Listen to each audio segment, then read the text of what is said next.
What's up guys, welcome back to another video of I Have Given Up. So this is actually a video idea I've been planning on doing for about a while, back when it looked like this, and then I got a life. And then COVID happened, so now I'm here again, reading fanfiction. I just finished watching Fullmetal Alchemist Brotherhood, and I got pretty big into the community, and once I found this interesting fanfiction, you know I had to read it. I've never been like the biggest fanfiction guy, a lot of it is just coming from me reading it ironically. But you know I just had to see Al and I get together. That big metal suit, you know I want my man, it's just a soul. Even though men don't have souls. No, but I like to draw sometimes, and I was using Al as a reference character because he's one of my more favorite characters to draw, and I came across cover art of what can only be the greatest fanfiction I have ever read. It's an X-rated fanfiction, which means you get to be in the story. So without further ado, here is Your Human by Smuggle Muffin. You followed Winry as the pair of you entered the hospital in Central. Edward had busted up his automail once again, but this time Winry was freaking out about it. She'd accidentally left a screw out of the repair and was now worried sick. Yeah, she was worried sick, not because Edward almost died in a fight in Laboratory 5 or anything, but because she messed up and she wanted to get away with it. I'm sure they're fine, Winry. Edward said they were both okay, so he won't be mad at you. Tempted to calm her nerves as you were led to the room they were in by Alex Louis Armstrong. He had been the one sent to pick you up from the train station. What if he holds a grudge, she questions. Edward isn't like that. He'll be fine. Yeah, Edward's not like that. He's not one to get angry and annoyed easily. That's not like the whole thing of his character or whatever. The Fullmetal Alchemist is just a little kid. Don't call me little! The thing I'm more worried about is if Al is okay. Couldn't come back to Risenbull. I wonder how damaged they both are. You said to yourself worriedly.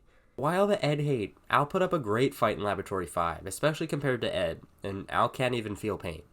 Winry gave you a smug-looking cood. Sure that's not the only reason you want to see Alphonse? You blushed, stuttering. Shut up.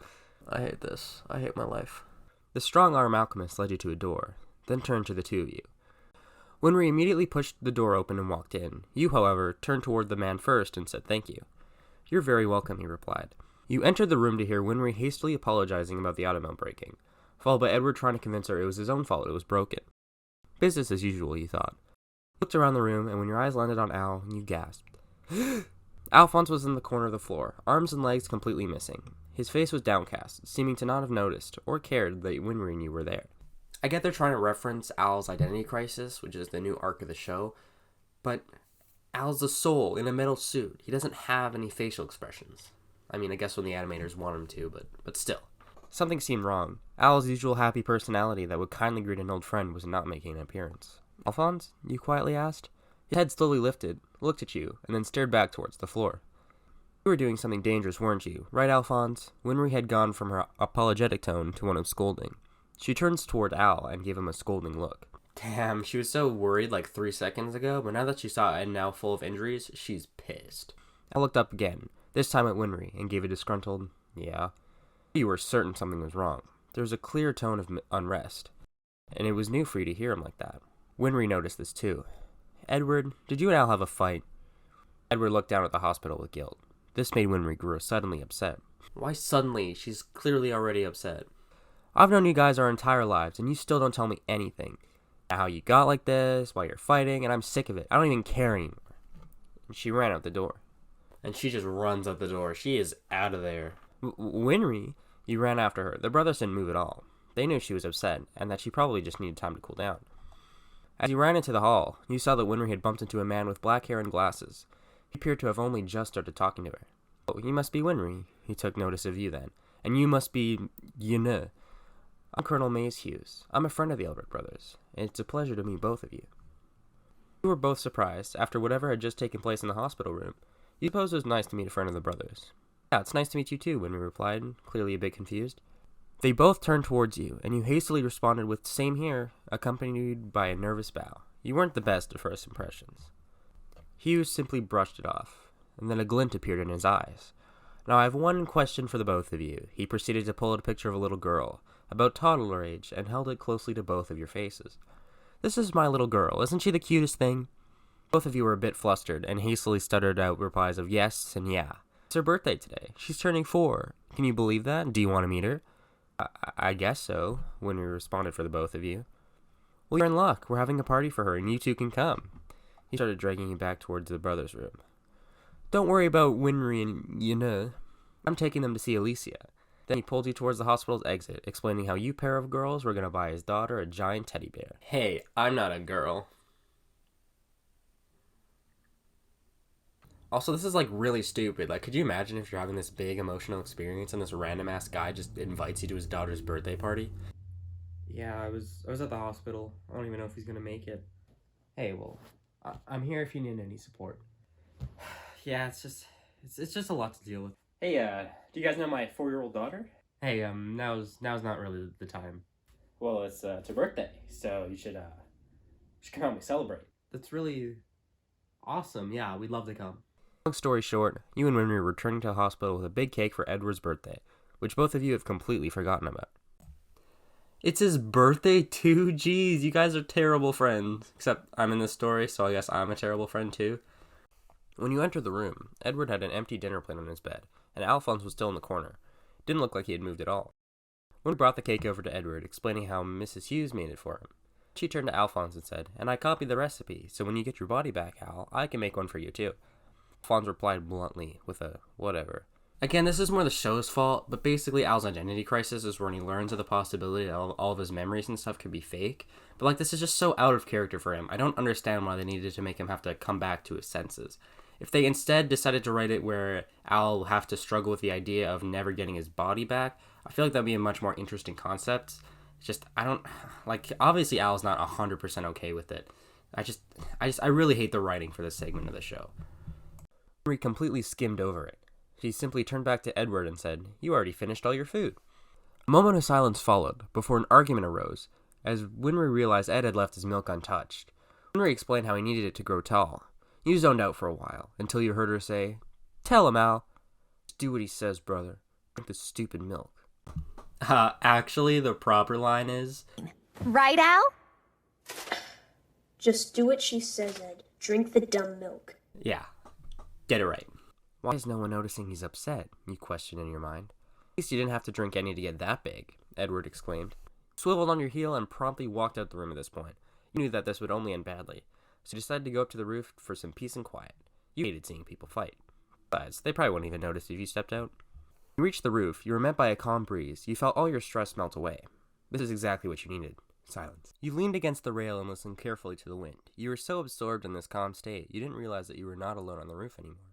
A person from the military had moved Alphonse up to the roof while Winry reattached Ed's nerves to his automail. Now he was watching you without your knowledge, thinking things over in his bodiless mind. Al's POV. Could all my memories be fake? Did any of them really happen? Did Mom even exist? What does that make my feelings? Could this feeling of brotherly love towards Ed really be artificial? Damn, is this ex-Rita or ex-Edward? What does hat mean about my love for her? Could you ever love a fake-souled human? No, not human, creature, monster. I'm just a metal shell with a fake soul. How could she ever feel the same? She looks so beautiful when she's calm. It just hurts to watch. Yeah, it really hurts to watch someone you love be so calm and beautiful. I prefer my women ugly and in constant pain. So I'll just look back at the ground to avoid looking at her. Normal POV. Yeah, normal POV, because Al's not normal. He's a creature and a monster. I'm kidding, I love you, Al. You heard the door of the roof open. Unknown to you, for a second time, you turned to see Edward and Winry coming out onto the roof, heading for Alphonse. I even realized he'd been up there. When had he arrived? Does he think I was ignoring him on purpose? With whatever was going on, you were nervous about any actions you took at the moment. Are you ready to get fixed, Alphonse? Edward questioned excitedly as you walked over. Fine. Alphonse replied with the same tone as before. Fine isn't even like a response to that question. I really hate the writing at this point in the show. Oh, this is where you went. Winry spoke as you reached to them. You turned towards her. Yeah, I just needed some quiet. Winry placed down a bag of automail parts. I brought these from Risenbull. They should be enough to fix you up, Al. Edward clapped his hands together and placed them on the armor. A light began to grow, and when it faded, Alphonse looked as good as new. Ball looked up at him. How do you feel? Edward asked. Is that the way you binded my soul to this armor in the first place? Edward nodded. Just like that. And that's how you created my memories as well, right? Al should know how alchemy works, right? Like, he took classes on it and is still a child prodigy compared to Ed.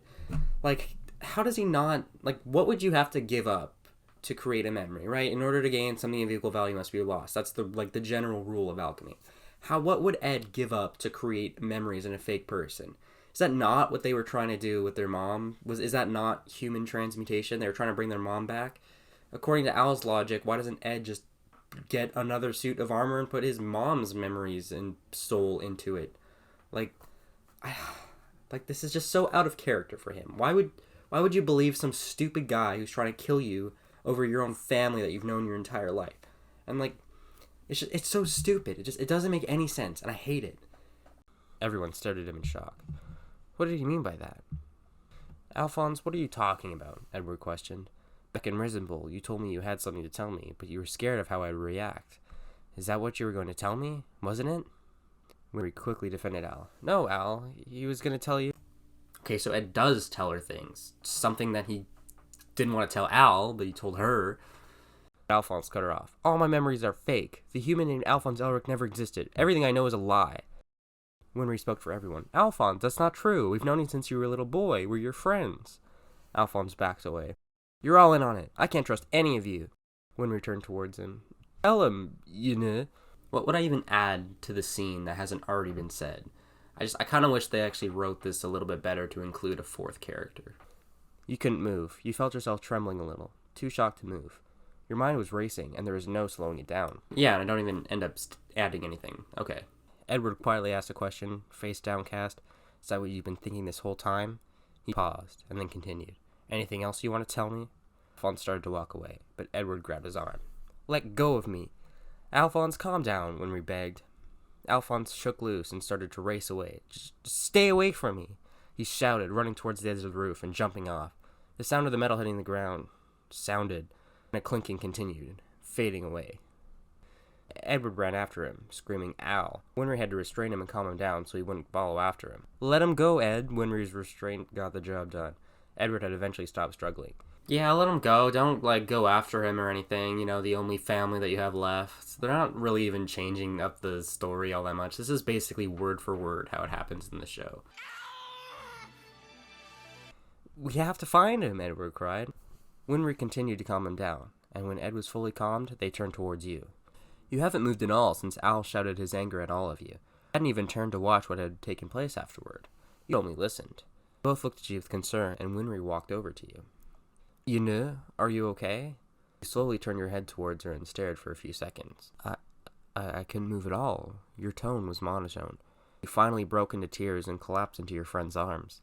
Both stared in shock. They had never seen you cry like this. You were a strong person, and it took a lot to make you cry. Yeah, I'm not a weak guy, but when my friend is having an emotional outburst and is in need of support, you know I'll stay quiet. It was your cry of heartbreak. You had to find Alphonse, and when you did, you make him realize how much of a real human soul he was. Random time skip because this was originally a two-parter. Wait, how long is this? Oh, I'm just at the halfway point? Nice. Your EC orbs stared out the window. You sat silently, waiting for someone, or a group of someones to arrive. Marie had called ahead, saying that they had found Alphonse and that everything was sorted out. You'd been angry when they didn't let you come on their search, but decided it was probably for the best. You had no fighting experience, and with your low physical strength, you have to rely on everyone else. Yor had the mind of a thinker, not a fighter. What battle, though? Aren't we just looking for Al? Is he gonna, beat me up or something if he finds me? Besides, having a lot of time to think allowed you to do just that. Your mind continually played through different scenarios of what you would do and say when they got there. You felt a mixture of happiness about Alphonse coming back, and anger about the previous events in which you'd last seen him. You started losing patience and began pacing the room. What's taking them so long, you thought. You glanced once again out the window. Down below the city streets, you saw 3 people enter the building. 2 blondes, one of them short, but you wouldn't say that to his face. You gotta, stop roasting Ed, man, alright? Dude's been through a lot, okay? He's guilty about Al being stuck in his suit. He doesn't have a real arm and leg anymore. And you forgot his birthday. Your feet started pacing faster as your mind raced to decide what you would say exactly. You needed to get your anger out, but you wanted to confess your feelings at the same time. It was quite the conundrum. Uh-oh. No, I don't like this. No, stop, please. As your pacing continued, footsteps and whispered outside the door became audible to you. He was pretty upset, so be gentle with her. Henry cautioned the younger brother. Did I really make her cry? Alphonse asked, worried and guilt-laced in his voice. Yeah, but knowing her, you should just apologize and she should be okay, Henry advised. You guys know I can hear you, right? You asked, leaning on the door from the other side. Your voice sounded monotone. Everyone knew that meant business. Nobody liked a serious, you know. I don't even have, a consistent character. Am I strong or am I weak? Am I a serious person or does nobody like me when I'm serious? Or just, I guess that means that just nobody likes me, like at all, so. Shuffling was heard on the other side of the door. Someone started pushing another person away. Henry's nervous voice was heard. "Oh, Ed and I are off. Good luck, Al," she hurriedly said. "Wait," Edward's voice was called down the hall. "Two blondes are giving you privacy." "Perfect." "Stop calling them blondes, it's weird. But more importantly, it's time for me and Al to have a discussion about feelings and brain stuff and chemicals in the brain, even though Al doesn't have a brain. How does he feel emotion again?" Slowly opened the door, turning immediately to show Al you wanted him to follow you into the room. Alphonse did as you wanted, then came to a standstill when you stopped, turned away from him. Felt your swirling torrent of emotions preparing itself to appear. An awkward silence ensued, before Al spoke. "You know, he began. He turned towards him slightly, cutting him off. "Alphonse, I apologize for this in advance." He stood questioningly, before your arm made a sudden diagonal movement towards him, and stung with a bit of pain as it smacked against the metal helmet. Anger had decided that would be the first emotion to surface. Of course, it had caused much more pain to you than it had to him. He couldn't physically feel it, but you, on the other hand, were now shaking your hand through the air, trying to ease the pain a bit. Metal's a hard surface, after all. Am I a fighter or not? Like, I won't fight strangers, but my friend is having an emotional breakdown and tries to apologize for their actions, I'll be the first to just kill him. "Ow!" you whisper shouted. You know?" he questioned once again worriedly. You turned to him and glared. You started speaking louder than your usual, quiet, lots of times unnoticed voice would go. You weren't yelling, at least. "You have any idea how worried I was? You ran off without saying goodbye after making everyone feel bad, and then I wasn't allowed to go search for you because I'm absolutely useless in a fight, and I couldn't even give you the reasons I came up with to convince you for that, for Pete's sake. Alphonse Elric, you are human. You are 100% human. A beautiful human being with emotions and feelings that are pure and genuine. I mean, how could a fake soul be so caring and thoughtful and..." You continued ranting as tears started streaming down your face. Your bottled up emotions were spilling out all at once. You realized you probably looked like a rambling, worried mess, but you continued anyway. Alphonse seemed to understand what was going on, like he usually did, and let you get it all out. He had had similar emotions before, and had bottled them up as well so that no one would worry about him. "If you weren't human and your memories were fake, then how could I have fallen in love with you?" Get it? Because they're a fictional character, and whoever wrote this has fallen in love with a fictional character? Couldn't be me. Half ran, half fell into Al's arms. You were still crying, but now your ranting had come to an end. Alphonse gently wrapped his arms around you, comforting you any way he could. After several minutes, you started to realize what it was you had said. How could I fall in love with you? How could I fall in love with you? How could I fall in love with you? You felt yourself starting to blush as you panicked internally. It didn't help that Alphonse was still hugging you. "You know?" you heard him question gently. "Yeah? You just admit that you love me?" "Busted!" You chuckled and blushed a bit darker. "Uh-oh, busted! You've just been caught." This is when all like the hidden cameras come out and Joey Salads comes out and starts talking to you. Honestly, that would make a much better story. When you tried to speak, you ended up stuttering. "Yeah, I did." Alphonse chuckled a bit. His eyes started up towards his face. "You want to know something funny?"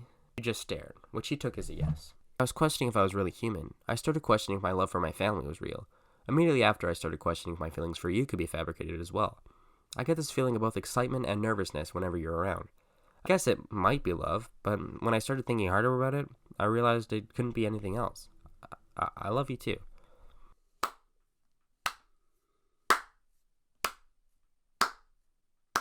You looked up at him from the hug, surprised and pleased. Your face suddenly changed to a smile, and you hugged Al, and you giggled a bit. "You should have told me that earlier. Things might have been easier to sort out that way," you smiled. Alphonse hummed in affirmation before remembering something he meant to say when he first returned. I'm sorry I doubted myself, and upset you and everybody else. Made you all worry so much. I feel horrible about it." He looked down at the floor. "Alphonse, it's fine. I forgive you. Nobody's perfect. Besides, nothing can be unicorn farts and rainbow sneezes." "What?" Al chuckled at your expression of a perfect world. Then you looked down at the ground. "And I'm sorry for slapping you and snapping at you. Now I feel horrible about it too." Alphonse looked down at you, hugging you tighter. "It's fine. I forgive you too. Honestly, I don't blame you at all." You smiled up at him, a thought crossing your mind. "Alphonse, does this mean we're dating, like as boyfriend and girlfriend?" Al didn't hesitate at all as he said, "Of course." Then he asked, "Should we tell Brother and Winry?" A devious grin appeared on your face as you replied, "Nah, it'll be a lot more fun to watch them try to get us together. I'm pretty sure they ship us in secret like we ship them." Alphonse suddenly got an idea. "Wait, does that mean they could be dating in secret too?" Gave a playful, dramatic gasp. "This ship could already be sailing!" Two of you laughed at your fangirling and fanboying over the pair of blondes. "Stop calling them blondes. It's weird. Stop." They could have cute little blonde babies, you laughed out. Why? Why? Be glad brother didn't hear you say that. Oh yeah, he would go ballistic if I called his future offspring little. And they're still making fun of Ed. Like, stop. I guess now we know they aren't listening in. You gasped dramatically and shouted, oh, they could name one of their babies Edwin. And then Roy and Riza could be secretly dating too. Oh my gosh, you're totally right. We don't have ships, we have an armada. Alphonse and you continued laughing and talking like this for a while.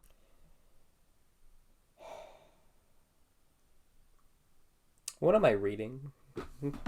What am I doing here? They had like a cute little story going on, and now they're just going off in this big tangent. They're dropping like random fan ships out of nowhere. Like, spoiler alert for Brotherhood, I guess, but Ed and Winry do actually end up getting together. It doesn't really affect the plot though. It only happens at the very end of the last episode. I don't even know why though, because she forgot his birthday. But Roy and Riza, like, the whole point of their relationship is that because they're in the military and they're serving, they can't actually get together and date. So they have, like, this deep mutual respect for each other. Like, they understand and have come to terms with the fact that they can't actually be anything more than friends. But they're okay with that. They're fine with that. They're happy where they both are and are okay with that. It's one of those rare, beautiful moments in shows where two people don't always have to end up together like some fairy tale. Eventually, the night crept into the sun's rays. You started to become drowsy and ended up leaning on Alphonse as you fell asleep. Alphonse took notice immediately, pulling a blanket over you as you drifted off. Night, Una. I love you. He looked up with slightly drooping eyes, smiling. I love you too, Alphonse. And that is your human. It got, like, really cringy at the end there. I don't really know what kind of tangent they were going off at the end. It kind of just seemed like they gave up on the story at the very end there. It was a decent story at the beginning. They didn't really change all that much. I noticed throughout the story that they didn't really try and include a fourth character. They didn't really make my character a necessary addition to the story. And, like, I could say, like, if they just removed my character, it wouldn't really matter. And, like, yeah, because my character doesn't actually exist in the show, and the show isn't written for my character. I kind of wish that they edited the dialogue a bit, kind of added a deeper connection, but I'm just there. A lot of the times I don't even say all that much. So it's kind of hard to, understand, like, some sort of connection between, like, the two characters. I also noticed that they kind of picked the worst possible time to influence a romance. Like, Al is going through an identity crisis for some stupid reason. He doesn't know his feelings anymore. He doesn't know who he is anymore. So it's just kind of weird to, like, also try and give him a girlfriend at the exact same time. I wish they kind of picked a point earlier in the show, point later in the show, maybe when the story was wrapping up, kind of give it a nice fairy tale ending. But overall, it was a pretty decent story. I give it about a 4 or 5 out of 10. It wasn't the best thing I've ever read. It's also not the worst thing I've ever read. Honestly, it might. That last point was really bad. When I read it for the first time, that ending segment was why I even wanted to make this video in the first place. That was just absolutely cringe. It was terrible to listen to. I hated all of it. It was disgusting. That ending part alone is like a 0 out of 10. That is where fanfiction gets its bad rep from, is just that last point.